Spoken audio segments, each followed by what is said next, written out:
In the early 1900s, the Russian Empire was collapsing from within. For centuries, the Tsars had ruled with absolute power, but by the start of the 20th century, cracks began to appear everywhere. In 1905, Russia suffered a humiliating defeat in the Russo-Japanese War. A European empire had been beaten by an Asian power, shocking the nation and exposing the weakness of Russia's army and leadership. Less than a decade later came another disaster, World War I. Russia entered the war in 1914, but the results were catastrophic. Millions of Russian soldiers were killed or captured. Many went to the front lines without enough weapons, ammunition, boots, or even food. Morale collapsed. At home, things were no better. The economy was failing, inflation soared, and food shortages became unbearable.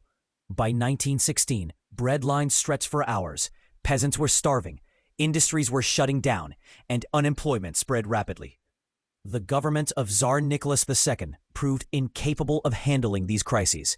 His poor decision-making, weak administration, and widespread corruption destroyed the people's trust in the monarchy. Russia was angry, tired, and desperate for change. Revolutionary protests ignite. By early 1917, frustration reached its limit, and then the spark came. On 23 February 1917, International Women's Day, thousands of women textile workers in Petrograd walked out of their factories demanding bread, better wages, and an end to the war. Their protest was soon joined by metalworkers, students, and ordinary citizens. The crowd swelled into hundreds of thousands.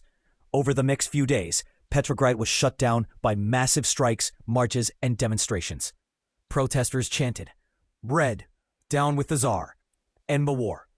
The police tried to stop them, but the protests kept growing. Then came the turning point. Soldiers were ordered to fire on the crowds, but many refused. Some even joined the protesters. The Tsar's authority collapsed overnight. The fall of the Romanovs. By the end of February, Petrograd was completely out of the Tsar's control.